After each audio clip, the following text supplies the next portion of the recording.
पापा ने 40 साल में 8 करोड़ की कंपनी बनाई। मैं भी जब तक मैं रिटायर हो जाऊं मैं 50-100 करोड़ की बना लूं। उससे बियॉन्ड सोचा नहीं था जेन्युइनली। मतलब मुझे काफ़ी बार लोग पूछते हैं कि जो नई जनरेशन है उसने स्टार्टअप करना चाहिए या फैमिली बिजनेस में ज्वाइन करना चाहिए, और मेरा आंसर यही होता है कि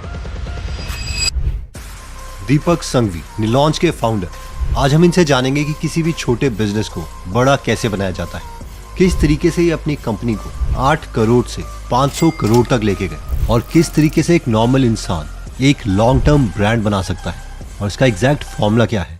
तो मैं मॉर्निंग में 2-3 घंटा कॉलेज चला जाता था एंड आके सेकेंड हाफ में ऑफिस में पापा के साथ रहता था। एंड देन सितंबर में आए लॉस्ट हिम। प्रोडक्ट 2 ही थे, पिकल एंड टूटी फ्रूटी। उस टाइम आपने क्या एक्सपेरिमेंट किया? पार्ले या ब्रिटानिया अगर एक tutti frutti based cookie launch कर देगी तो मेरी सेल कितनी बड़ी हो जाएगी, दैट वाज दी। और फिर उन्होंने प्रोडक्ट बनाया भी, तो प्रोडक्ट डिड नॉट सक्सीड। तो फिर हमने डिसीजन लिया कि राजीव जी के साथ आगे बढ़ेंगे। और राजीव जी जिस अप्रोच से आए वो बहुत अग्रेसिव अप्रोच से आए, राइट। और पहले ही साल उन्होंने 8 का 24 करोड़ कर दिया। बिल्कुल गेम चेंजिंग है। इन्होंने किया क्या था एक साल में? सबसे बड़ी चीज़ जो की ना इन्होंने, तुम हमारे छत्तीसगढ़ के सीईओ हो, तुम हमारे गुजरात के सीईओ, तो उसके रिलेटेड कंप्लेंट भी आएगी तो उसकी के तरफ ही सब कुछ डायरेक्ट करेंगे। नेक्स्ट लेवल का रिवॉर्ड टीम को देते जाओ कि अब ये कर लोगे तो ये मिल जाएगा, ये कर लोगे तो 1 लाख रुपए की एफडी मिल जाएगी, अब अगले साल ये लाख कर लोगे तो एक गाड़ी मिल जाएगी। ये सिंपल एक एफएमसीजी का एग्जांपल है। सड़क के ऊपर एक पेड़ है और उस पेड़ पे बहुत सारे फल है। उस सड़क से लोग जा रहे हैं तो वो कौन से फल तोड़ेंगे? तो जो नीचे वाले हैं। लेकिन लोगों को उतना एफर्ट पेड़ पे चढ़ना, कांटे लगने का डर होना, वो लोगों के पास नहीं होता। लोग अपने नीचे के फल तोड़ के आगे निकल जाते हैं। तो ऊपर जो चढ़ते हैं वो 2-3 ही लोग चढ़ते हैं जो ब्रांड्स बनाते हैं। लेट्स से कि कोई नया है, घर में मुझे अचार आता है, मेरी दादी माँ का अचार है, अगर उसको खड़ा करना है, और इतना बड़ा बिजनेस भी नहीं लेट्स से खड़ा करना, हाँ। उसको 5-10 करोड़ का बिजनेस खड़ा करना है, तो उसके लिए क्या 4 या 5 चीजें होंगी जो आप उसको 5-10 करोड़ का बिजनेस खड़ा करना तो बहुत आसान है। फिर तो आपने तो 10 करोड़ तक का पूछा, 10 करोड़ के उसके बाद तो फिर वो 100 हो गया लालच। उसको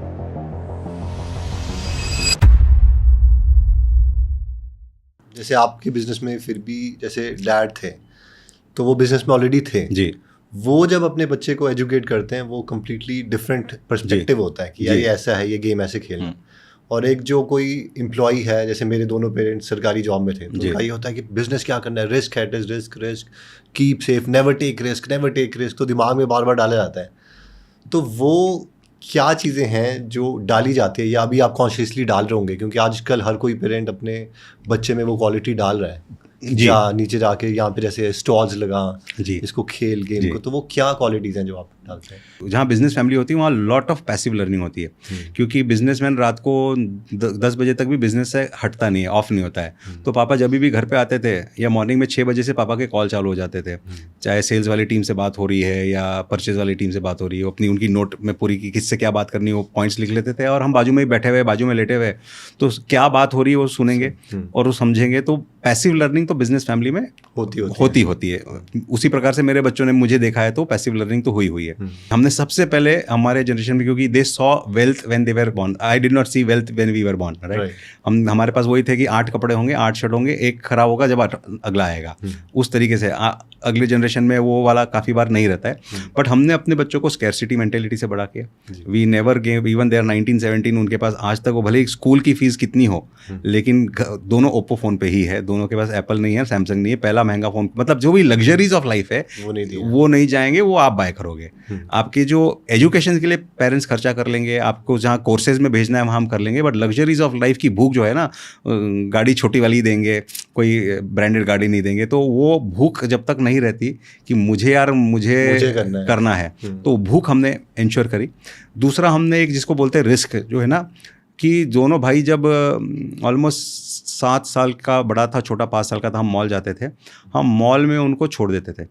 और हम बोलते थे कि पापा मम्मी 1-1.5 घंटे बाद मतलब शार्प अभी ये टाइम हुआ है, इतने बजे यहाँ मिलेंगे।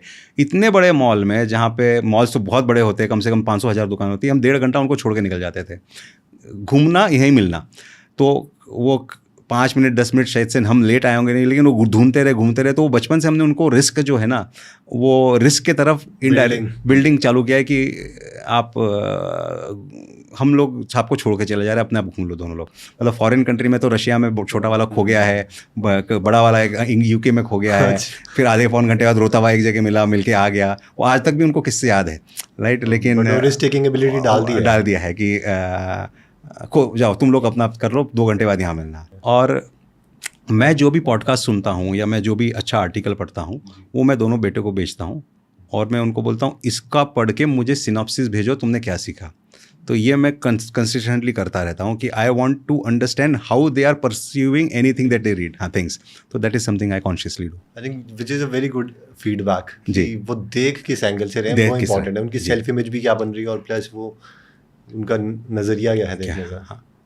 तो हम ऑब्जर्व करते रहते हैं, तो ऑब्जर्व करके फिर बैठ के बताएंगे, देख ये एस्पेक्ट था। मतलब हम I will go with on date with my boys कि आधा पौन घंटा, बिकॉज वो वैसे डिस्कशन जो है ऑब्जर्व करके उसी समय टोकेंगे ना तो उनका माइंड क्लोज है, रिसेप्टिव नहीं है। फिर 15 दिन बाद हम बोलेंगे चलो पापा डेट पे जाएंगे, जो मेरे ऑब्जर्वेशंस है वो ऑब्जर्वेशन देखो, वहाँ ऐसा हुआ था, उसके क्या इम्पैक्ट हुए थे, इसका क्या तुझे क्या लगता है, व्हाट डू यू थिंक। तो वो थिंकिंग बिल्ड करने की प्रोसेस पे फिर हम कभी भी वहीं की वहीं उसको नहीं टोकता। अगर गलती हुई है तो 15 दिन बाद ही उसके ऊपर चर्चा होगी, वहीं की वहीं कि ये गलत कर दिया, हाँ वो नहीं करते हैं, ताकि वो when he is in that receptive zone then timing matters a lot. कि इस केस में एकदम कम्युनिकेशन में एग्जैक्टली उस पॉइंट पे बोला जब काम है, जब सुनने के लिए डिफेंसिव मोड में चल जाएगा, नहीं क्या बोल दिया आपने। The moment you get into a protection mode और you are defending, it's a chemical science, your cortisol gets produced. So there are 4 happiness hormones, dopamine, serotonin, endorphins and oxytocin. There's one fear hormone called cortisol. The moment cortisol comes in your mind, which is fear, the first thing it does is it close your PFC, prefrontal cortex को बंद कर देता है। आप reptile brain में चले गए, तो फिर आप सिर्फ रिएक्ट कर रहे हो, आप रिस्पॉन्ड नहीं कर रहे हो। तो उस पॉइंट पे आप टोकोगे तो अपने आप को डिफेंड करने चला जाएगा, क्योंकि वहाँ पे 4 लोग और है, उससे कुछ गलती हुई होगी, अपने आप को बचाने चला जाएगा। बस ऑब्जर्व कर लो और जब PFC ओपन है तरीके से तभी बात करो। खुद का भी कॉर्टिसोल नहीं होना चाहिए वरना आप रिएक्टिव माइंड में चले जाओगे। वो मेरा अप्रोच है कि मेरे को, मैं नीलॉन्स में अगर आप 1000 बार सुनोगे, मेरा एक फेवरेट डायलॉग है, सर्फ एक्सेल बोलता है डाग अच्छे है, गलतियाँ अच्छी है करो, गलती अच्छी है करो, डू मिस्टेक्स। इसे काफ़ी टाइम से जो बिजनेस था आपका वो 8 करोड़ पे अटका हुआ था जी। फिर उसके बाद आपने एकदम ही जब ट्रांसफॉर्मेशन हुई है तो अभी उसकी वैल्यू 500 करोड़ से भी ज़्यादा है। वैल्यू तो मच मोर है, टॉप लाइन की बात करते हैं हम, टॉप लाइन की रेवेन्यू। काफ़ी बार जो आज के डेट के जो स्टार्टअप है वो जब अपना बताते हो वैल्यू पे बता देते हैं, हम रेवेन्यू की बात करते हैं, वैल्यूएशन तो और ज़्यादा है जी। तो ये कितने साल से अटका हुआ था, ये कब से कब तक इसकी सिचुएशन? 94 से 2001, 7 साल से 8 साल से।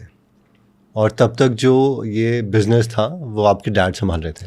हाँ, इनफैक्ट माय डैड जो है ना 91-92 में एक उनको मेजर लाइफ में स्पिरिचुअल इंक्लिनेशन हो गया जी। तो स्पिरिचुअल इंक्लिनेशन के कारण वो ऑलमोस्ट ऑफिस 3-4 घंटे ही जाने लगे जी। और उन्होंने एक प्रोफेशनल हायर कर लिए थे, तो वो प्रोफेशनल संभाल रहे थे बेसिकली, जो उसको लीड कर रहे थे। Not that my father was not involved, but रोज 3-4 घंटे ही जाते थे, बट बिकॉज एक स्पिरिचुअल इंक्लिनेशन हो चुका था तो बहुत ज़्यादा बिजनेस ग्रो करने की एक हंगर नहीं थी।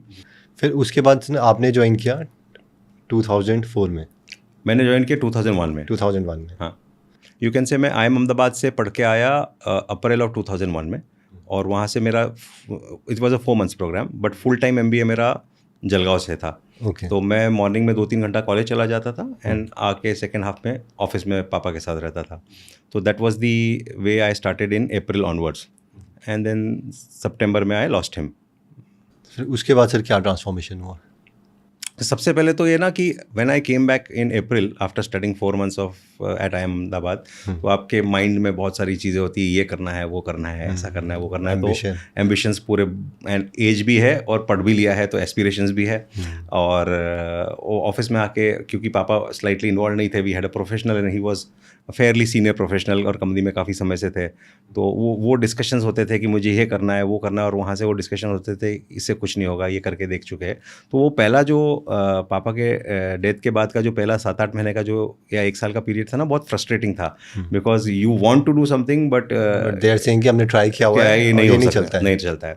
तो उसमें अपने तरफ से मैं जो छोटे छोटे एक्सपेरिमेंट करना था कि हम लोग उस समय बॉम्बे मार्केट सर्व नहीं करते थे, तो मैं बॉम्बे मार्केट खोलूंगा, क्योंकि Bombay market is a large market. Bombay, Delhi, Calcutta, Bangalore, Chennai, कोई भी लार्ज मेट्रो को हमने हाथ नहीं लगाया। नीलॉन बॉम्बे का ही है ना? नहीं, we are based out of Maharashtra Jalgaon, but क्योंकि उस समय तक जब तक फादर के हाथ से कंपनी मेरे पास आई थी, जब तक हम सिर्फ एक अचार बनाते थे कच्ची घानी सरसों तेल का, तो महाराष्ट्र में कच्ची घानी सरसों तेल नहीं खाया जाता है, तो हमारी सेल महाराष्ट्र में ऑलमोस्ट टोटल कंपनी की सेल की ओनली 1% 2% महाराष्ट्र से आती थी, बाकी आउट ऑफ महाराष्ट्र से आती थी। दो the company is based out of Maharashtra.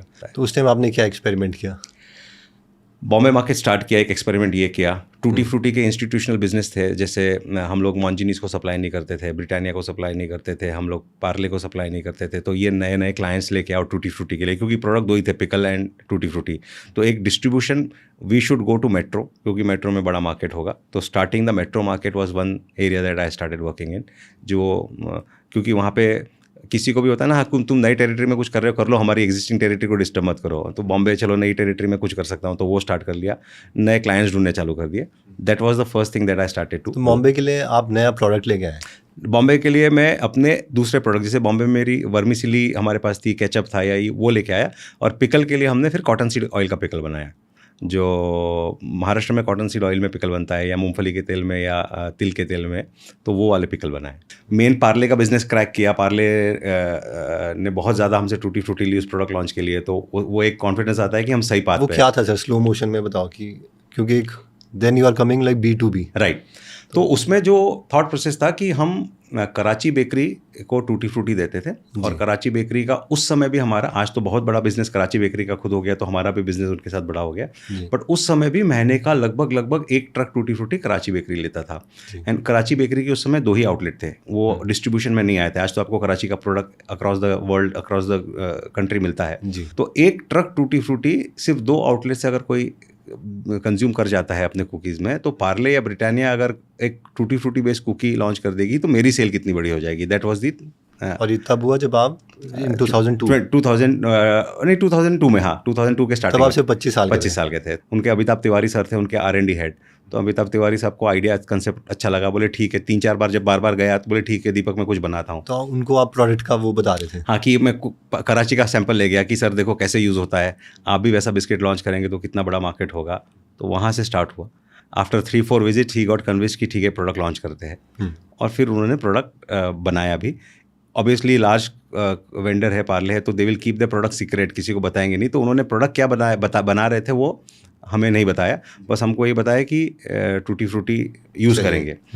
और टूटी फ्रूटी गई, उन्होंने जो है कुकीज़ के जगह टूटी फ्रूटी बिस्किट बना दिया ना। कुकीज़ में टूटी फ्रूटी इज़ थिक, उसमें और घी परसेंटेज होता है, बटर परसेंटेज होता है, सब होता है। बिस्किट जब एक पार्ले जी से भी पतला बिस्किट बना देंगे, तो the biscuit is so thin कि टूटी फ्रूटी उन्होंने हमसे ली तो सही, लेकिन उनके फैक्ट्री में उसको उन्होंने चॉप कर दिया माइक्रो पीसेस में। तो जब आपने टूटी फ्रूटी के इतने माइक्रो पीसेस करके बेक कर दिया, तो tutti frutti became hard like a stone. वो जो टेस्ट भी था, हाँ टेस्ट भी खत्म हो गया, और वो पत्थर जैसा कड़ा। मतलब उस दिन तो सही लग रहा है, जब बना है तो प्रोडक्ट वेट है तो ठीक बन रहा है, लेकिन 15-20 दिन 25-30 दिन मार्केट में शेल्फ के बाद जाने का, जब आप टूटी फ्रूटी का उनका बिस्किट खाएंगे, तो टूटी फ्रूटी दांत में जो चिपक जाती है ना, वैसी हो गई। तो product did not succeed. But आपका नेटवर्क बन गया कि मैं जानता हूँ। और उसके बाद जब पार्ले ने एक्चुअली केक्स लॉन्च किए, जैसे ब्रिटानिया के केक्स है, तो उनका फर्स्ट था कि टूटी फ्रूटी नीलॉन से लेनी है, क्योंकि हम सप्लाई किए। तो वहाँ से वो एक नेटवर्क बन गया, और वहाँ से चीज़ें शुरू हुई।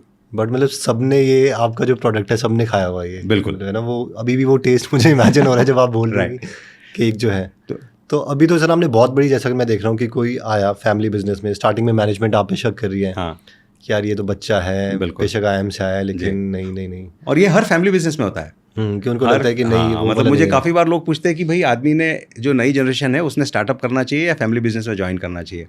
और मेरा आंसर यही होता है कि फैमिली बिजनेस में ही ज्वाइन करना चाहिए, क्योंकि उसका सिंपल आंसर है कि यार 100 में से 98 बिजनेस तो बंद हो जाती है, 90 तो पहले 3 साल में हो जाती है, बाकी अगले 5 से 10 साल में हो जाती है, 2 ही चलती है। तो आपकी जनरेशन ने 2 पीढ़ी तक अगर बिजनेस संभाल के यहाँ तक लाया है, तो you have cross the biggest test of survival. Right. अब इसको ग्रो करना है, तो अल्टीमेटली आप इसकी जो वैल्यू क्रिएट कर पाओगे वो सिग्निफिकेंटली लार्जर कर पाएंगे। बट ये जो आप बोल रहे हो ना कि नया जब आता है तो पुरानी पीढ़ी से छूटता नहीं है कि तुम गलत कर दोगे, गलतियां हो जाएगी, मिस्टेक हो जाएगी, तो जो छूटता नहीं है, वहाँ से नेक्स्ट जनरेशन को फ्रस्ट्रेशन होता है कि यार मैं अपने स्पेस में अपने तरीके से ही करना चाहता हूँ, एंड वहाँ से फिर वो अपने स्टार्टअप ये करते हैं। बट अगर वो कॉम्बिनेशन ऑफ फ्रीडम दे दिया जाए, combination of freedom and control, ask the right question but also give freedom, ये कॉम्बिनेशन दिया जाए तो can be you can create a significant larger enterprise. तो फिर उसके बाद सर आपने क्या किया? उसके बाद फिर मैंने टीम ढूंढना चालू किया, और दो जगह हम गए। एक हम गए मैंने अपने प्रोफेसर्स को बोला IIM अहमदाबाद ने जिन्होंने सिखाया था कि आप मुझे किसी को रिकमेंड कर सकते हैं क्या जो मेरे को बिजनेस में हेल्प करे ग्रो करने। तो which was one aspect was professional को लाना। एक एस्पेक्ट था क्या मैं खुद ही करूं। तो उस समय बहुत फेमस थे समसिका के जगदीप कपूर सर, जिन्होंने आप शायद से सुने हो नहीं सुने, उस समय के सुपर हिट प्रोडक्ट्स थे। डांडी नमक करके कंपनी आई थी जो ओवरनाइट सक्सेसफुल हुई थी। तो मैं उनके पास भी मिलने गया था कि विल ही गाइड अस, या कैसा रहेगा उनका। उनसे मिला, उसी के 4 दिन बाद राजीव जी से मिला through one of the IIM Ahmedabad professor, और दोनों को डिस्कशन करके दोनों को वे करके ऐसा लगा नहीं, कंसल्टेंट से better we need a full time person who has already been there, done that, seen everything and can grow from there. तो फिर हमने डिसीजन लिया कि राजीव जी के साथ आगे बढ़ेंगे। तो वो आई थिंक आपके एक इम्पॉर्टेंट हायर थे, तो उन्होंने मोस्ट बिगेस्ट आज तक का, जो बिल्कुल game changing hire, inflection point ही आ गया था बिजनेस में। हाँ बिल्कुल। तो क्या उन्होंने देखा और आप मतलब क्या एक्सपेक्ट कर रहे थे? अभी आप 25 साल की हो, विच इज़ वेरी यंग। अगर हम मतलब मैं अपना भी कंपेयर करूँ तो उतनी शायद समझ भी नहीं होगी जी। तो एक्सपेक्ट तो यही कर रहा था कि बिजनेस ग्रो हो, एंड जेन्युइनली ये था कि यार क्योंकि आपने जो दुनिया देखी है आप वहाँ से ही अपने डिमेंशंस को देखते हो। तो मैंने देखा यार पापा ने 40 साल में 8 करोड़ की कंपनी बनाई, मे भी जब तक मैं रिटायर हो जाऊँ मैं 50-100 करोड़ की बना लूँ। उससे बियॉन्ड सोचा नहीं था जेन्युइनली। 50 करोड़ ही 100 भी नहीं सोचा था। आज तो 100 बोलने को भी होता है, लेकिन 50 करोड़ की कंपनी बना लूँगा रिटायरमेंट तक, तो I would have been successful, ये सोच के चला। और राजीव जी जिस अप्रोच से आए वो बहुत अग्रेसिव अप्रोच से आए, राइट। और पहले ही साल उन्होंने 8 का 24 करोड़ कर दिया। और उन्होंने, मेरे मोबाइल पे आज भी होगा, उन्होंने बोला अब हम ऐसे करेंगे कि हम 24 का ये होगा ये होगा ये होगा, हम 6वें साल में 100 करोड़ की कंपनी होंगे। और एक्साइटमेंट तो क्योंकि the moment you have achieved your first thing, 8 का 24 हो गया है तो माइंड भी वो हो जाता है ना कि काफ़ी टाइम से मेन तो आई थिंक साइकोलॉजिकल भी कुछ होता है, बहुत फर्क पड़ता है। See nothing succeed like success, right. तो एक बार जीतते हो तो फिर आपको उसका ये होता है कि सक्सेस हो गए तो अब उसका नशा होता है कि नेक्स्ट सक्सेस पानी है। तो वो उससे सबसे बड़ा क्या होता है कि मैं जब 8 करोड़ की कंपनी थी, जेन्युइनली शाम को 6 बजे ऑफिस बंद होता था और मैं 6 बजे घर पे थक के जाता था, बिकॉज थकान फ्रस्ट्रेशन की थी कि कुछ नहीं हो रहा है। और जब 24 करोड़ की कंपनी हो गई, 26 से 36 हो गई, 36-56 हो गई, रात को 11 बजे घर पे जाता था। और अब मुझे आज भी आप बोल दो, उस समय बोल दो, मेरा बेटे से ज़्यादा एनर्जी मेरे अंदर काम करने की है। मतलब मुझे आप 12 बजे तक, रात में 2 बजे तक काम करा लो, आपको वही फ्रेशनेस जो सवेरे 8 बजे की है वही दिखेगी। तो इसमें 2 चीज़ें, एक तो वन हायरिंग को मैं थोड़ा और डिटेल में समझना चाहूँगा, क्योंकि हायरिंग में क्या होता है कि मैंने जो देखा है 2 लेवल की हायरिंग। एक है कि जो नए स्टार्टअप्स हायर करते हैं जो फाइनली सक्सेसफुल हुए भी हैं जी, बहुत ज़्यादा लोग हायर करते रहेंगे, फिर वो एक ही क्वालिटी पे अटक जाते हैं जब हायर करने के लिए कि यार वो सिंसियर हो जी। और दूसरी हायरिंग जो अच्छे स्टार्टअप, मतलब बहुत ही बड़े स्टार्टअप्स में हो रही है, जो 5-5 हज़ार करोड़ की कंपनियां बन गई हैं, वो लोग ऐसे हायर करते हैं कि मेरे को कोई IIM का बंदा चाहिए जिसका पहला स्टार्टअप फेल हो गया हो और ये मार्केटिंग बैकग्राउंड हो। और जब उनको रेज्यूमे मिलते हैं उनके टेबल पे वो 3 या 4 लोग ही होते हैं जी। तो आप हायर जब करे थे तो आपके क्या क्राइटेरिया था? Hiring at different phases are different. Starting वाले हायर में ना दीवानगियत वाले लोग चाहिए होते हैं। स्टार्टिंग वाले इसमें कि स्टार्टिंग में लॉजिक और डेटा से काम नहीं होता है, मैजिक से, प्योर मैजिक से काम होता है कि आप शिद्दत से बिलीव कर सकते हो कि हो जाएगा। तो शायद से हो भी नहीं, शायद से वहाँ तक पहुँचे भी नहीं, लेकिन एटलीस्ट बिलीफ वहाँ है ना कि हो सकता है। तो वो लोग ही चाहिए होते हैं स्टार्टिंग में। ये सोचे कि आज पैसा नहीं है, कोई दिक्कत नहीं, कहीं से ढूंढ लेंगे। आज ये नहीं है, रिसोर्स नहीं है, कोई मेरा HR वाला छोड़ के गया तो मैं HR का भी मैं ही काम कर लूँगा। आज जेनिटर नहीं है तो साफ़ सफाई भी मैं ही कर लूँगा, राइट। तो वो जो स्टार्टिंग वाले लोग होते हैं वो शिद्दत वाले होते हैं कि they are behind a purpose, behind a dream. उनको सोना खाना जीना मरना कोई फ़र्क नहीं पड़ता है। तो स्टार्टिंग वाले लोग तो दीवानगियत वाले ही लगते हैं। अच्छे लोग जो होते हैं ना इनिशियल दीवानगियत are also great storytellers. वो अपनी बातों में आपको जो है कन्विंस कर देते हैं। तो राजीव जी ने तो हमको कन्विंस कर दिया कि आई एम हियर तो आपका तो कर ही दूंगा। तो हम तो उसी के लिए कि कोई आदमी हमको करा दे, क्योंकि एक्सपीरियंस होता ही नहीं, 25-26 साल के थे, कहीं और जॉब भी नहीं करके आए थे। तो कोई ऐसा आदमी है जो बोलता है मैं करा दूंगा और 2-4 जगह करा के आया है, तो लेट अस डू इट। तो डेटा पॉइंट था कि कराया हुआ है। हाँ बिल्कुल, हमारा भी हो जाएगा। और एक हमारे जिन 2 ही प्रोफेसर या 3 प्रोफेसर को बहुत रिस्पेक्ट करता था IIM अहमदाबाद में, उन्होंने बोल दिया, उसमें से एक ने बोल दिया कि ये मेरे ब्रदर जैसे ही है, आप बिल्कुल इनके साथ। तो उन्होंने बोल दिया तो फिर कोई दिक्कत नहीं है। इन्होंने किया क्या था 1 साल में कि अब वो क्योंकि प्रोडक्ट भी लॉन्च नहीं किया था एग्जैक्टली। सबसे बड़ी चीज़ जो की ना, इन्होंने प्रोडक्ट मार्केट फिट की बात करते हैं हम, मेरा कस्टमर कौन है। अगर मुझे अचार ही बनाना है, यही प्रोडक्ट बनाना है, तो जब मार्केट में गए तो देखा कि यार हम लोग अगर उस समय में कोई अचार 50 रुपये में बेच रहे होंगे किलो का, और मार्केट का लार्ज मार्केट जो रीजनल प्लेयर्स है वो 39, 38, 37 में बेच रहे हैं। तो 50 रुपये में इतनी मार्केट है, तो हम एक और 37, 38 वाला रेंज क्यों नहीं लॉन्च कर सकते? तो एक तो प्रोडक्ट फिट, एक जैसे 5 kg का होटल इंस्टीट्यूशन का अचार है जो बहुत इजीली बिक जाएगा, लेकिन वो हम अगेन वही 119 रुपये में जार दे रहे हैं, और वो जो मार्केट है वो 90 रुपीज़ में दे रहा है। तो पहला एस्पेक्ट तो प्रोडक्ट मार्केट फिट का था कि हमने एक पिकल कैटेगरी में ही वेरिएंट्स लॉन्च किए जो प्राइस के बेसिस पे जो थोड़े मास मार्केट ही वेरिएंट्स हो गए। Second, he travelled a lot, तो मार्केट में जाके डिस्ट्रीब्यूटर से मिलना, डिस्ट्रीब्यूटर को मोटिवेट करना, नेक्स्ट लेवल पे ले जाना, that was very important. Almost 15, 17, 20 दिन, 22 दिन, मतलब एक साल जब ग्रोथ का पीरियड था तो 25 दिन महीने के हिसाब से भी शायद से 7-8 महीना ट्रैवल किए होंगे। तो he travelled a lot, on ground गए। थर्ड है हायरिंग लोगों की जो करी, और उस हायरिंग के लोगों में भी पैशनेट लोगों को लाया और उनको उतना ही पैशन और फ्रीडम दिया। मतलब क्लियर कट ऐसा ही था कि आप हमारे कंपनी के उस एरिया के CEO है, मतलब एक सेल्स हेड है जिसकी तनख्वाह शायद से CTC 2 लाख होगा, या 1 लाख ही होगा, शायद से 1 लाख 1.5 लाख होगा लीडर का, लेकिन उसका रोल है तुम हमारे छत्तीसगढ़ के CEO हो, तुम हमारे गुजरात के CEO हो। तो उसके रिलेटेड कंप्लेंट भी आएगी तो वो कंप्लेंट सुनने से पहले बोलेगा रुको, देख तुम्हारी टेरिटरी आ रही, तुम ऐसे कैसे कर रहे हो, ये कर रहे हो, तो उसकी के तरफ ही सब कुछ डायरेक्ट करेंगे। तो वो फ्रीडम और वो एक फीलिंग कि मैं अपने एरिया का CEO हूँ, उसका जो एक होता है ना, अगर मैं CEO तो सर्वे सर्वा मैं हूँ तो मैं करूँगा। तो ये मेरे ख्याल से लार्जर, ऐसे तो और 25 बिल्डिंग ब्लॉक्स होंगे, लेकिन ये larger building blocks, top weightage वाले ये है। जैसे ये कस्टमर वाला पॉइंट है, आई थिंक ये अभी भी बहुत से लोग कॉन्शियसली फॉलो करते हैं कि कस्टमर के जितने पास रहो, और यही जो बड़ी कंपनीज हो जाती है उसमें कहीं ना कहीं एक ड्रॉबैक भी होता है कि वो जितना बड़ा होते रहते हैं कस्टमर से उतना दूर होते रहते हैं। जी। लेकिन एक अच्छा आई थिंक एक सिस्टम वही है कि जिसमें जो CEO है या जो टॉप मोस्ट मैनेजमेंट है, जहाँ डिसीजन होता है, जहाँ डिसीजन मेकिंग होती है, उन लोगों को कस्टमर जुड़ा हुआ है, बिल्कुल, ताकि वो इंट्यूटिवनेस बढ़ा पाए, फीडबैक लूप जुड़ा हुआ है कहीं ना कहीं। बिल्कुल। ठीक है सर, इसके बाद फिर क्या हुआ?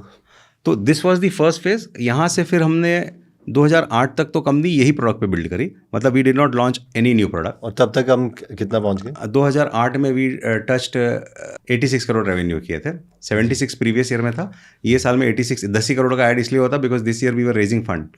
तो फंड रेज में ऑलमोस्ट 4-5 महीने हम दोनों के चले गए थे, तो फोकस मार्केट में नहीं कर पाए थे। फिर 86 से सीधा अगले साल हम लोग 120 पे गए थे, तो then that was a big jump next year. ये जो अगले 5 साल रहे वो उसी 5 साल के उसी प्रोडक्ट के रिपीट वाले ही जर्नी रही कि इसी प्रोडक्ट्स को 2008 तक इन्हीं प्रोडक्ट्स को अब डिस्ट्रीब्यूशन बढ़ाओ, डीपर करो। 2004 में जब राजीव जी आए होंगे शायद से, हम टोटल टीम में 25 लोग थे सेल्स टीम में, और टोटल 10-12 हज़ार आउटलेट पे काम करते थे। तो उसको, और देश के 50% स्टेट्स में काम नहीं करते थे। तो 2008 तक हर स्टेट्स तक पहुँचे, शायद से 1 लाख आउटलेट तक पहुँचे, 1-1.5 लाख आउटलेट तक पहुँचे। सेल्स टीम लगभग 200 लोगों की हो गई। तो only once you have cracked the code, then you are just expanding what you have done and repeating it on a larger scale. Same playbook करते रहो, लार्जर स्केल पे करते रहो। तो वही किया, और बस वो नेक्स्ट लेवल का रिवॉर्ड टीम को देते जाओ कि अब ये कर लोगे तो ये मिल जाएगा, ये कर लोगे तो 1 लाख रुपए की FD मिल जाएगी, अब अगले साल ये लाख कर लोगे तो एक गाड़ी मिल जाएगी। तो आपको नेक्स्ट लेवल का रिवॉर्ड देते चले गए। फिर उसके बाद इस पॉइंट पे ना एक वी गॉट द इन्वेस्टमेंट। तो यहाँ पे 2 चीज़ हुई, प्रोडक्ट एक्सपांशन हुआ कि अब यहाँ से बड़ी कंपनी। तो इन्वेस्टमेंट सर ये स्ट्रेटेजिक था, मतलब कि ये स्ट्रेटेजिक सर, यहाँ तक तो हम कैसे जी रहे थे हमको ही पता है कि बैक बोरो स्टील करके, क्योंकि 8 करोड़ की कंपनी आप 20 साल में 80 बनाओगे तो सस्टेनेबल से ही प्रॉफिट आते चला जाएगा। बट 8 को 80 अगर आप 5 साल में बनाओगे तो you are burning everywhere, you are investing everywhere. Factories में आपके पैसे लग रहे हैं, इन्वेंट्रीज में लग रहे हैं, उधारी में लग रहे हैं, टीम को हायर करने में लग रहे हैं, सब में लग रहे हैं। वो मेरा काम था, बिकॉज फंड, एक तो बैंक तो आपको लिमिटेड एक्सपोजर ही देगी कि भाई 75%, 25% तो आपको लाना ही है। अगला महीने की सैलरी का दिन आने के 10 दिन पहले धड़कनें बढ़ जाती थी कि अगला महीना कहाँ से होगा, कैसे होगा। वैसा भी चल रहा था। हाँ, वैसा भी चल रहा था, बिल्कुल। बट ये कहीं ना कहीं वो भी दिखाता है कि मतलब ग्रोथ के लिए यू वर एबल टू। हाँ, प्रमोटर को बेशरम होना पड़ता है सर, मतलब आपको मांगने के लिए शर्म हो कि यार मैं फिर हो ही नहीं सकता, because your purpose is much bigger. तो फिर आपके इन्वेस्टर्स लेके आए, और इनका ये भी था कि मतलब पैसे के साथ साथ आपको लगा कि ये अगली गेम भी समझते हैं, या हाँ, ऐसा था। एक सबसे इम्पोर्टेंट था कि एस्पिरेशंस थे ग्रोथ के जी, और मिस्टर पाठक ने अपने खुद के लाइफ में 8 करोड़ की कंपनी 600 करोड़ बनाई ये थे कौन इन्वेस्टर? ये mister Kirit Pathak, he is unfortunately no more in the world, but he in his own lifetime has built a 8 crore business, which also he got from his father, to a 600 crore business, which was a global business sold in 50 countries. Similar products थे, paste, pickle, spices, curry sauces और ये सब थे, and based out of UK था. And international frame में अगर बोलो कि इंडिया का लार्जेस्ट इंडियन प्रोडक्ट का ब्रांड कौन है, तो पाठक था. तो वो ब्रांड उन्होंने बनाया था and he had sold his business. Just हमारे इन्वेस्टमेंट करने के 9 महीने पहले उन्होंने अपना बिजनेस सेल किया. And he was looking to invest in other food companies. So he invested, one of the investment was us. तो ये इन्वर्स था कि पहले आप इन्वेस्टर ढूंढ रहे थे, तब आपको वो मिले, या आपको लगा कि यार इनके अब ये पैसा दे ही रहे हैं तो? नहीं, हम ढूंढ रहे थे. तो we were looking. So interestingly जब हम ढूंढते हैं तो इसमें टर्म आपके व्यूअर्स के लिए कि आप इन्वेस्टमेंट बैंकर के पास जाते हैं जो आपके लिए इन्वेस्टमेंट लाता है. तो हम लोग इन्वेस्टमेंट बैंकर से मिले थे और 2 इन्वेस्टमेंट बैंकर से मिले, जिसमें से then we selected Avendus as our investment banker. हम रॉथशाइल्ड से भी मिले थे. कोई बैंक बोलता है कि मैं 5 करोड़ के नीचे का काम नहीं करता, कोई 50 से नीचे नहीं करता. तो वैसे ही रॉथशाइल्ड बड़ा काम करता था, एवेंडस छोटा काम करता था उस समय. तो एवेंडस ने हमारा मैंडेट लिया, रॉथशाइल्ड ने इतना ही बोला कि the opportunity sounds interesting but हम ये छोटा वाला मैंडेट नहीं लेते. बट क्योंकि वहाँ बड़ा मैंडेट उन्होंने ऑलरेडी ट्रांजैक्शन 1500 करोड़ की उनके लिए की थी और उन्होंने उनको जब मैंडेट दिया तो बोले हाँ वी मेट वन कंपनी और हमको अच्छी लगी थी बट हमने मैंडेट नहीं लिया था. तो उन्होंने कांटेक्ट किया, फिर वहाँ से कांटेक्ट किया, फिर we connected them to our bankers and then the transaction happened. तो फिर जब उन्होंने इन्वेस्टमेंट दे दी, फिर उसके बाद क्या जर्नी रही और उनका क्या रोल रहा? फर्स्ट थिंग उन्होंने हमसे बोला कि मुझे आपको ग्लोबली लेना जाना है तो वर्ल्ड के बेस्ट प्लांट्स लगाने. वो हमने सुना और वर्ल्ड के बेस्ट प्लांट्स लगाए. अनफॉर्चुनेटली वो ग्लोबली हमें ले नहीं जा पाए because he continued his non compete with his existing company. तो वो जो उनका एक कमिटमेंट था हमको कि वो हमारे साथ एक ग्लोबल बिजनेस बनाएंगे, उसमें हम कुछ खास नहीं कर पाए. एंड वो एक पॉइंट भी था, अगर हम हिस्ट्री में बोले कि we invested significant money in capex. जो आज के डेट में अगर मैं बात करूँ तो capex investment is something that you should avoid. अगर there is third party capex available, उसको लेके बिल्ड करना चाहिए. खुद का बहुत सारा पैसा एफएमसीजी में पैसा फ्रंट एंड में बनता है, बैक एंड में कम बनता है. तो बट वो हमारा एक इन्वेस्टमेंट हुआ. प्लस उन्होंने कहा कि ब्रांड बिल्डिंग हम कर रहे थे तो उन्होंने ये ज़रूर कहा था, आज भी मुझे स्टेटमेंट याद है, Deepak and Rajiv, brand building is a one way street. You cannot start and stop in 2 years, you have to do it consistently for 10 years. ये शायद से हमने 2 साल ब्रांड बिल्डिंग करके रुक गए. आज अगर उस समय 10 साल ब्रांड बिल्ड कर लिया होता तो the company would have been surely 1500-2000 crore plus. तो एक ये लर्निंग है पास्ट की. बट सेकेंड, उसका अगर रूट कॉज देखें तो इतना बड़ा केपेक्स में इन्वेस्टमेंट हो गया और उसके हिसाब से जो कमिटेड बिजनेसेस थे वो बिजनेस आए नहीं. तो व्हेन द कंपनी देन को पैसा काटना होता है कि खर्चे कहाँ काटने हैं, तो सबसे पहला खर्चा जो है मार्केटिंग से कटता है. कि सबसे ज़्यादा स्पेंड वहाँ हो रहा है. हाँ, सबसे ज़्यादा स्पेंड वहाँ हो रहा था और मार्केटिंग का इमीडिएट टेंजिबल रिजल्ट नहीं दिखता है. सेल्स का टेंजिबल रिजल्ट दिखता है, ऑपरेशंस का टेंजिबल रिजल्ट दिखता है, मार्केटिंग का टेंजिबल इमीडिएट रिजल्ट नहीं दिखता है. तो मार्केटिंग के 2 एस्पेक्ट होते हैं. एक marketing which is creating demand, एक है branding which is creating value. तो मार्केटिंग तो वैल्यू एज इन मार्केटिंग जो होता है वो आपकी डिमांड क्रिएट करता है, ट्रायल जनरेट कराता है, लोगों को बोलता है कि आके खरीदो, देख लो. ब्रांडिंग बोलता है कि मैं ये प्रोडक्ट यूज़ करूँगा तो ये दूसरे से बेहतर है. ये जैसे पोजिशनिंग ऑफ द ब्रांड जो है, positioning of the brand comes from branding. तो पोजिशनिंग जो है ब्रांडिंग से बनती है, जहाँ से आपको प्रीमियम मिलता है, कि जिसको हम बोलते हैं कि पुल. कस्टमर आके बोलेगा मुझे यही चाहिए, भले ही दूसरे पे by one get one offer चल रही है, फिर भी मुझे यही चाहिए क्योंकि मुझे ये पसंद है. That comes from branding. जैसे बार बार आप उसके दिमाग में डालते हैं. हाँ, जैसे अगर हम एग्जांपल अगर ले, एक इनडायरेक्टली वोडाफोन तो आज नहीं है, लेकिन वोडाफोन का पहले वो ऐड था डॉग वाला, राइट. और वो ऐड उस समय इंडिया की बिगेस्ट, एयरटेल से भी बड़ी कंपनी वोडाफोन थी, और वो कंटिन्यूसली कि जहाँ जहाँ आप जाओगे वहाँ डॉग जाएगा, राइट. तो मेरा नेटवर्क इतना बड़ा है, आप जहाँ जहाँ जाओगे डॉग का साथ एक एसोसिएट करा दिया कि माइंड में कि जहाँ आप जाओगे वहाँ नेटवर्क जाएगा, जहाँ वहाँ जाओगे वो नेटवर्क जाएगा, right. That was the thought process. एक आमिर खान की पुरानी ऐड थी, ठंडा मतलब कोका कोला. तो आदमी इंडिया में जाके कोल्ड ड्रिंक नहीं मानता था, आदमी बोलता था ठंडा दे. मतलब वो ये नहीं बोलता था, ब्रांड नहीं मांगता था, वो बोलता था ठंडा दे. और दुकानदार के पास जो ठंडा होता था वो उसको दे देता था, पेप्सी हो, थम्स अप हो, कोका कोला हो, क्योंकि आदमी की आदत थी ठंडा मांगना. तो उन्होंने ठंडा को कोका कोला के साथ एसोसिएट किया कि आप ठंडा मतलब कोका कोला, तो दुकानदार के माइंड में भी कि ठंडा माला मांगा तो कोका कोला देना है, और ये भी ठंडा मांग रहा है तो कोका कोला ही मांग रहा है। तो that is kind of creating a brand in the mind कि ठंडा मतलब Coca Cola, you are creating a position in the mind. So that was the tag line जिसको हम ब्रांडिंग बोलते हैं। You are creating a position in a mind for certain things, certain words, certain imagery, certain things that you are looking at. पहले एक बार story continue करते हैं, फिर मैं इसके बारे में और एक दो क्वेश्चन हैं। ठीक है। कि अभी आपने इन्वेस्टमेंट ले ली, केपेक्स कर लिया, मशीनरी वगैरह खरीद ली जी, फिर क्या हुआ 126 करोड़ के बाद? उसके बाद सर वो कंपनी पहुंची 200 करोड़ तक 2012 तक, लेकिन क्योंकि आपने केपेक्स कर लिया था 125 करोड़ का, 110-120 करोड़ रुपए का केपेक्स कर लिया था, इसका मतलब आपने 400 करोड़ की कंपनी बन जाना था, लेकिन उस लेवल तक कंपनी बनी नहीं बिकॉज आपने इतने पैसे लगा दिए। बट जो हमको ग्लोबली जाना था, पाठक जी का इन्वॉल्वमेंट होकर हमको 50-100 करोड़ का ग्लोबल बिजनेस भी लाना था, वो कुछ आया नहीं। 2012 में फिर हुआ कि यार इतनी फैक्ट्री लगा दी, उतना धंधा नहीं आया, इतनी इन्वेस्टमेंट्स कर दी, उतना बिजनेस नहीं आ रहा है। So that was the time where we said okay now we need to come back and make the company more profitable, more growth oriented. तो यहाँ पे हमारा B2B से B2C की तरफ की जर्नी हुई कि B2B में पैसा उतना नहीं मिलेगा, लेकिन B2C में पैसा बेटर मिलेगा, ब्रांड बेटर बनेगा। तो यहाँ से हमने B2C की जर्नी को और फर्दर बिल्ड करना चालू किया। तो इसमें क्या हुआ कि पहले आई थिंक आप डिस्ट्रीब्यूटर्स पे ज़्यादा फोकस थे। हाँ, यहाँ और हमारा 5 kg का पिकल बिक जाए, धंधा आ जाए, 5 kg का अचार आ जाए, 20 kg की मैक्रोनी बिक जाए, बस धंधा चाहिए, टॉप लाइन चाहिए। तो अभी भी राजीव जी आपके साथ थे? राजीव जी 2021 तक साथ थे। तो जैसे मैं ये समझाऊँ कि जैसे 2012 तक, उससे पहले जो मेन चेंजेस आए वो ये थे कि वो डिस्ट्रीब्यूटर्स को, जो बेचना वाला इंसान है रादर देन जो खरीदने वाला है जी, उस पर ज़्यादा फोकस जी, है कि उसको गिफ्ट दो, इंसेंटिव रखो, जी, वो जाके वो बस पुश कर रहा है कि तू जा और रख के आ जी। लेकिन इसके बाद अब आप consumer, but at the same time वो कंज्यूमर को भी समझ ही रहे थे। कंज्यूमर को तो समझ ही रहे थे, बट एक डिफरेंस अगर हम समझे कि सड़क है, सड़क के ऊपर एक पेड़ है और उस पेड़ पे बहुत सारे फल है, राइट। आप ये मान सकते हैं 33% फल नीचे है, 33% बीच में है, 33% ऊपर है। 600 फल है, 200 बीच नीचे, 200 बीच में, 200 ऊपर है। उस सड़क से लोग जा रहे हैं तो वो कौन से फल तोड़ेंगे? तो जो नीचे वाले हैं, तो लो हैंगिंग फ्रूट तोड़ेंगे, राइट। तो 50 लोगों में जो सवेरे घर से जल्दी निकला उसने 8 तोड़ लिए, जो थोड़ा लेट निकला उसको 1-2 मिल गया, लेकिन सबको कुछ ना कुछ फल मिल रहा है।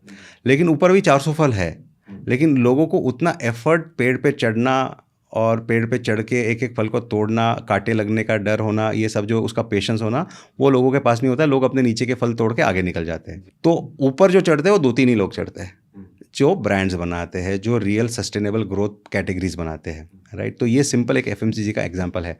तो जो डिस्ट्रीब्यूटर ड्रिवन जो बिजनेस है वो क्या करेंगे कि जो आउटलेट में उधारी नहीं है, जो पैसा इमीडिएटली दे देता है, जहाँ 50-50, 100-100 रुपये की डिलीवरी नहीं करना है, 500-1000 रुपये की डिलीवरी करनी है, कॉस्ट ऑफ डिलीवरी पोसा जाती है।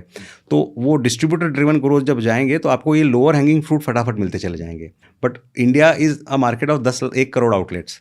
तो आपको पहले 3-4 लाख, 2-3 लाख आउटलेट तो मिल गए जहाँ से आपको ये मिल गया, लेकिन उसके बाद जब आपको 1 करोड़ आउटलेट तक जाना है तो आपको ऊपर के पेड़ पे चढ़ना है।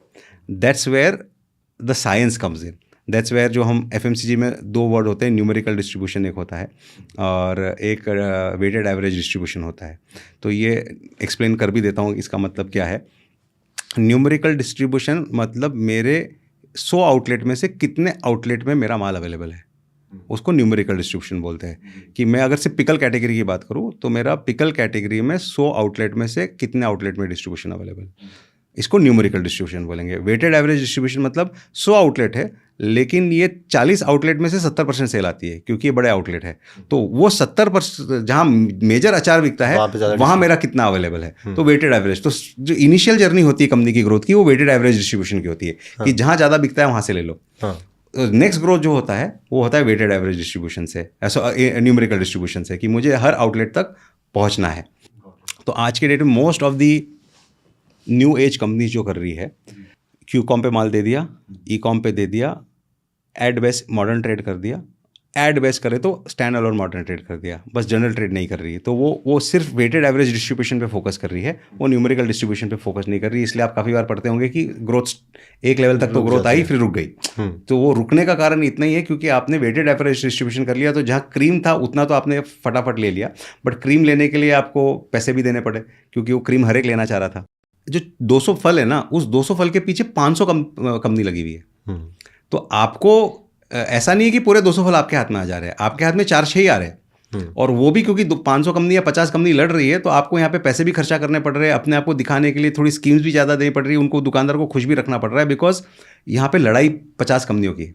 अब लो हैंगिंग फ्रूट की बात कर रहे हैं। ऊपर वाले जो है उधर बहुत क्योंकि वहाँ पे आप जो बोल रहे हैं कि रिजल्ट स्लो आएंगे, एफर्ट ज़्यादा लगेगा, टाइम ज़्यादा लगेगा, इसलिए मोस्ट ऑफ द कंपनी जो स्टक हो जाती है वो ये यहाँ पे लड़ लेती है, यहाँ क्रीम है, यहाँ इजीली फास्ट मिल जा रहा है तो ये ले लेती है, लेकिन उसके लिए जो प्रोसेस है वो ओनली न्यूमेरिकल डिस्ट्रीब्यूशन से आएगा, एफर्ट से ही आएगा। यहाँ पर फिर काफ़ी एनालिसिस चली कि आपको जो दूसरे वाले हैं जहाँ पे ज़्यादा बिजनेसेस नहीं भी आ रहे वहाँ पर भी एफर्ट डालना है, तो फिर इसके लिए एक्चुअली में एक्शन क्या लिया गया? इसके लिए है कि यहाँ से फिर आप टीम को उतने आउटलेट, एक तो आपने एड्स भी चलाना स्टार्ट कर दिया, एड भी चालू कर दिया, जिसके कारण एक्सेप्टेबिलिटी इन द आउटलेट्स बढ़ गई। सेकंड, आपने कुछ प्रोडक्ट रेंज भी बढ़ा दी। तो और अच्छा, इसमें एक और एस्पेक्ट देखना है कि जैसे आपने कुछ देर पहले सवाल किया कि फिर प्रॉफिटेबिलिटी भी है, तो एक और तरीका होता है कि मैं चलो उस आउटलेट तक तो पहुंच गया हूँ जहाँ वेटेड एवरेज डिस्ट्रीब्यूशन है और वहाँ मैं अपने कैटेगरी में ठीक ठाक जगह बना लिया हूँ, तो क्या मैं एक और कैटेगरी उस दुकान में ले जा सकता हूँ? जैसे मैं पिकल ले जा रहा हूँ तो उसी दुकान से मैं जिंजर गार्लिक पेस्ट बेच सकता हूँ, या उसी दुकान से मैं सॉसेस केचप बेच सकता हूँ क्या? तो वो भी एक तरीका होता है कि मैं करूँगा 1 ही लाख आउटलेट, लेकिन 1 लाख आउटलेट में मैं एक वर्टिकल ले आऊँगा और वहाँ से बिल्ड करूँगा। वो भी एक मतलब हर एक का अपना एक तरीका हो सकता है, रणनीति हो सकती है। दूसरा होता है कि मैं करूँगा 1 ही कैटेगरी, लेकिन उस कैटेगरी में हर जगह रहूँगा। तो वो दोनों अप्रोच भी किए जा सकते हैं। तो हमने पहला वाला, क्योंकि दूसरे वाले अप्रोच में कॉस्ट ऑफ टीम बहुत बड़ी लगेगी, तो हमने पहला वाला अप्रोच लिया जो हम एक कैटेगरी और ले आएंगे और उन्हीं आउटलेट से और थ्रूपुट भी लेंगे और इन पैरेलल आउटलेट्स भी ऐड करते रहेंगे, लेकिन टीम इतनी तेज़ी से नहीं बढ़ाएंगे। अब जैसे इस दौरान आपने एड्स भी चलाई थी जी, तो ऐड का यही था कि जो कंज्यूमर साइड डिमांड है वो इंक्रीज़ हो जी। और ऐड में जो टीवी एड्स है उसमें मतलब आपको कैसे पता लगता है कि आपको रिटर्न आ रहा है कि नहीं आ रहा है? क्योंकि डिजिटल एड्स में तो एकदम पता है कि आपने 100 रुपये खर्चा, मेरे को 200 आ गया वापस। So 50% of advertising is waste, which 50% you don't know, जो कहावत है। तो आप कर रहे हो लेकिन कुछ नहीं पता। लेकिन नेशनल स्केल पे ऐड करने का एक सबसे बड़ा फ़ायदा जो होता है कि जब मोमेंट ऐड चलने लगती है ना, तो आपका जो ट्रेड है, जो दुकानदार है, वो माल स्टॉक करने के लिए ओपन हो जाते हैं। जब आपका बंदा जाके बोलता है कि टीवी पे ऐड आ रही है और वो खुद भी अपनी दुकान में बैठे हुए टीवी चल रही है उसमें ऐड देखता है, तो और अगर एडवर्टाइजमेंट अच्छी बनी है तो उसको लगता है अच्छी ऐड बनी है, प्रोडक्ट बिकने वाला है, तो वो स्टॉक करने लग जाता है। तो फर्स्ट सिग्नल एडवांटेज है कि आपके आउटलेट कवरेज बढ़ने लग जाते हैं, आपके प्रोडक्टिव कॉस्ट बढ़ने लग जाते हैं, आपके जो आउटलेट्स ने माल नहीं रखा था वो रखने चालू हो जाते हैं, तो एटलीस्ट एक लेवल का बिजनेस आने लगता है। बट अगर आपने 2-3 महीना ही ऐड लगा के चालू करके स्टॉप कर दिया, उसके प्रोडक्ट से ऑफटेक नहीं हुआ, क्योंकि कंज्यूमर जब तक 17 से 18 बार तक रिपीटेड ऐड नहीं देखेगा, वो जब तक कॉल टू एक्शन नहीं लेगा, वो बार बार देखते रहेगा, बोले चलो जाके ट्राई करता हूँ। तो हमने 2 साल तक ऐड चलाई, तो उस समय 11 करोड़ की ऐड चलाई, तो आज की मतलब वो लगभग 50-70 करोड़ की ऐड हो गई होगी। तो 11 करोड़ की ऐड हमने जब चलाई, जिसका कारण जो है कि जो 86 करोड़ का नंबर बताया था, 86 जो है 2 साल में 120 एंड 172, तो वो नंबर ऑलमोस्ट 2 साल में दुगना हुआ, 86 से 172 गया। और उसके बाद फिर आपने बंद कर दी क्योंकि हमारा केपेक्स में इतने इन्वेस्टमेंट हो चुके थे कि फंड्स टाइट हो चुके थे, रीपेमेंट्स ऑफ द बैंक चालू हो चुकी थी। केपेक्स में टिपिकली आपका बैंक जो है आपको 1 साल का कूलिंग पीरियड देता है कि आप सिर्फ इंटरेस्ट पे करो, प्रिंसिपल पे नहीं करो, लेकिन 1 साल बाद जब प्रिंसिपल पेमेंट्स भी वो सब आती है तो एक stress on the cash flow आया, and the first thing to cut was marketing, so we cut on marketing. And I think ये सबसे बड़ी गलती होती है, ये सबसे बड़ी गलती होती है कि आप सेल और मार्केटिंग का पैसा काट देते हो। हाँ, सबसे बड़ी इंजन को हटा देते, फ्यूल को हटा देते। हाँ जी। तो अब जो नेक्स्ट ग्रोथ है वो कहाँ से आएगी आपको लग रहा है? सर नेक्स्ट ग्रोथ जो आएगी वो दोनों से आएगी, तीनों चीज़ से आएगी। जो हम बोल रहे हैं कि एक तो विड्थ डेप्थ वेलोसिटी में बात करता हूँ हमेशा, आप कितने दुकानों पे अवेलेबल हो वो एक जर्नी है, आप उस दुकान में कितनी रेंज को सेल कर रहे हो वहाँ से आएगी। दुकान जब मैं बोलता हूँ तो मैं चैनल भी बोलता हूँ कि मैं ब्लिंकिट में हूँ, आज अब उसमें भी अब आज जो हो गया, सपोज ब्लिंकिट के इंडिया में 700 डार्क स्टोर्स है, तो क्या मेरा प्रोडक्ट ऑल 700 में रखा गया है या 300 में रखा गया है, तो वो विड्थ हो गया। मैं जितने ज़्यादा दुकान में रहूँगा तो that's the distribution channel. Depth is कितनी रेंज है। अब ब्लिंकिट में मेरे 2 ही अचार रखे गए या अचार और जिंजी का 8 अचार रखे गए, प्लस अचार प्लस सॉसेज भी रखा गया है, या दुकान पे रेंज कितनी अवेलेबल है। एंड थर्ड इज़ वेलोसिटी जो हमने वेटेड डिस्ट्रीब्यूशन की बात की कि उस दुकान से मेरा शेयर कितना आ रहा है। तो सबसे कॉस्ट कंज्यूमिंग जो है वो आपका विड्थ होता है, क्योंकि आपको जब बंदा रखोगे तो बंदा पहले महीने में नए आउटलेट्स में काम करने जाएगा तो उसको उतना थ्रूपुट नहीं मिलेगा, तो कॉस्ट ऑफ एस्टेब्लिशमेंट बहुत ज़्यादा है। डेप्थ में आपकी कंपैरेटिवली इन्वेस्टमेंट कम लगती है, बिकॉज आप उस आउटलेट पे ऑलरेडी सर्व कर रहे हो और आपने एक अच्छा प्रोडक्ट दे दिया, अच्छा प्राइस पॉइंट दे दिया, तो आपकी डेप्थ वहाँ से हैंडल हो जाती है। वेलोसिटी में वापस इन्वेस्टमेंट लगती है, बिकॉज अगर किसी कैटेगरी में आपको शेयर आपका 5-7-10% है, आपको उसको 40% चाहिए, तो then you have to do lot of marketing, lot of sampling, lot of consumer push, तो वो चीज़ के लिए आपको फिर पैसे लगते हैं। तो फास्टर ग्रोथ डेप्थ से आ जाती है, विड्थ से जो है फास्टर ग्रोथ वेलोसिटी से भी आ जाती है, स्लोअर ग्रोथ विड्थ से आती है। तो लेकिन सबसे लास्ट में सॉल्व करो, विड्थ एक लेवल तक की चाहिए, उसके बाद लास्ट में सॉल्व करो। एक लेवल तक की तो चाहिए, क्योंकि आप 10,000 आउटलेट पे तो कितना ही दुनिया खड़ा कर लोगे, 1,00,000, 2,00,000, 3,00,000 आउटलेट तो लगेंगे ही लगेंगे। तो विड्थ एक लेवल की तो चाहिए, लेकिन उसके बाद स्टेप बाय स्टेप सॉल्व करो। लेट्स से कि कोई नया है, क्योंकि प्रोडक्ट काफ़ी लोगों को ऐसे लगता है कि यार हमें बनाना आता है, या घर में मुझे अचार आता है, मेरी दादी माँ का अचार है। अगर उसको खड़ा करना, और इतना बड़ा बिजनेस भी नहीं लेट्स से खड़ा करना, हाँ। उसको 5-10 करोड़ का बिजनेस खड़ा करना है एनुअली, तो उसके लिए क्या 4 या 5 चीज़ें होंगी जो आप उसको 5-10 करोड़ का बिजनेस खड़ा करना तो बहुत आसान है। उसको अगेन बहुत ज़्यादा घाई नहीं करनी है। आपने चैनल पकड़नी है, कौन सी चैनल है। जैसे कुछ लोगों से मैं उन्होंने अपना अचार का बिजनेस, जैसे अभी काफ़ी लोग रीच आउट करते हैं, अचार का बिजनेस बनाया है। अचार का बिजनेस वो ओनली अपने वेबसाइट से बेच रहे, मोस्टली D2C से, और एक 7 करोड़ की सेल आ गई है। अब 7 करोड़ लास्ट 6 महीने से वहीं अटकी हुई है, अब आगे नहीं बढ़ रही है, तो वो मुश्किल है। तो आपने एक चैनल पकड़ लिया, उस चैनल पे आप रिपीटेड ऐड चलाए जा रहे हो, उसी के बारे में आप बताए जा रहे हो, वहाँ से पहला 5-7 करोड़ का तो नंबर आ जाता है। अब उसके बाद उनसे बात, अब क्या चैलेंज है, अब यहाँ से रोआस गिर रही है। अब 7 को 8 ले जा रहे हो, तो जो मैं एडवर्टाइजमेंट खर्च कर रहा हूँ अब वो महंगी पड़ रही है। 5-7 करोड़, 10 करोड़ तक चैलेंजिंग नहीं है। 10 करोड़ के बियॉन्ड, 10 करोड़ के लिए आपको पहला घर की पूंजी 50 लाख जैसी चाहिए है। उस पूंजी के बिना 10 करोड़ नहीं होगा। आपके पास 2 लाख की पूंजी है तो शायद से 20-25 लाख का ही बिजनेस होगा, 10 करोड़ का नहीं होगा। लेकिन 50-75 लाख की पूंजी से 10 करोड़ तक का धंधा तो आप कर सकते। एक कैटेगरी पकड़ लो और एक चैनल पकड़ लो, और उसी कैटेगरी उसी चैनल में लगे रहो रिपीट। और जो लर्निंग आई उस लर्निंग को समझो।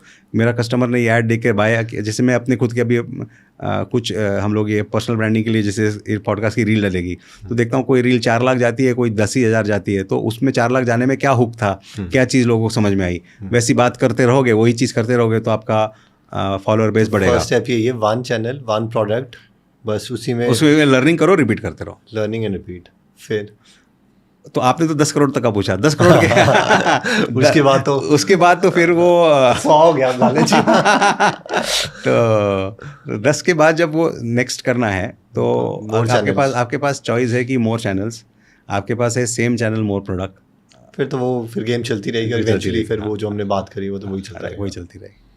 बट उसके लिए ना, जो मेरा जो लर्निंग है, सबसे इम्पोर्टेंट पेशेंस है, क्योंकि पहला 7-8-10 करोड़ तो आ जाता है, उसके बाद 10 से 20 जाने में वो गेम चलती इतनी तेजी से नहीं है जितनी वो सोच रहा होता है कि अब आ क्यों नहीं रहा। हाँ, क्योंकि उसको 10 करोड़ की गेम का इतना तेजी का मजा आया है कि अब वो उस तेजी से नहीं आ रही है, और वहाँ पे फ्रस्ट्रेशन होता है। फ्रस्ट्रेशन से आदमी ओवर एक्सपेरिमेंट करता है, ओवर बर्न करता है, ओवर एक्सपेरिमेंट ओवर बर्न करने के बाद बोलता है मैं तो पहले ही अच्छा था, और काफ़ी बार बियॉन्ड खर्चा कर देता है, तो जो पहला 10 करोड़ का धंधा है वो भी बंद हो जाता है।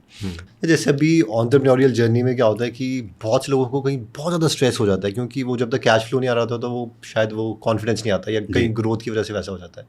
तो वो कैसे मैनेज करते हो आप, और वो कैसे कर सकते हैं? 2 प्रकार के गेम होते हैं जीवन में, एक फाइनाइट गेम और एक इनफाइनाइट गेम। फाइनाइट गेम जिसको बोलते हैं हम क्रिकेट, फुटबॉल, उस गेम की खासियत ये है कि आप आउट हो गए तो कोई बात नहीं, अगले दिन फिर एक और गेम खेलेंगे। तो फाइनाइट गेम में आउट हो जाने की कोई दिक्कत नहीं है, हारने का कोई दिक्कत नहीं, क्योंकि अगले दिन गेम फिर से 0 से शुरू होने वाली है। इनफाइनाइट गेम की भी वही कहानी है कि इतना लंबा चलने वाला है कि आज का स्ट्रेस से क्या लेना देना, क्योंकि ये तो अगले 50 साल की जर्नी है। Business is a infinite game, वो 50 साल 100 साल की जर्नी है।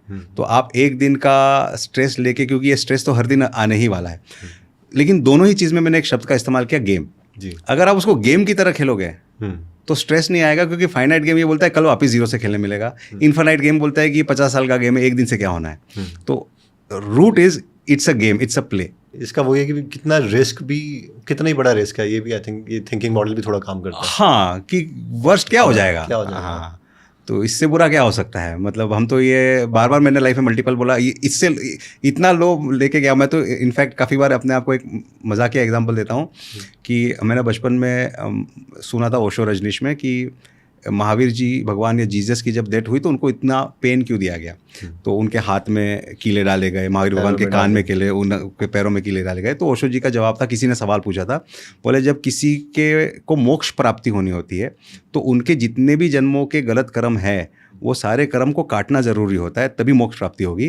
तो इतना इंटेंस पेन दिया जाता है, इतना इंटेंसिटी से लिया जाता है ताकि मल्टीपल ईयर्स के जो कर्म है वो कट जाए।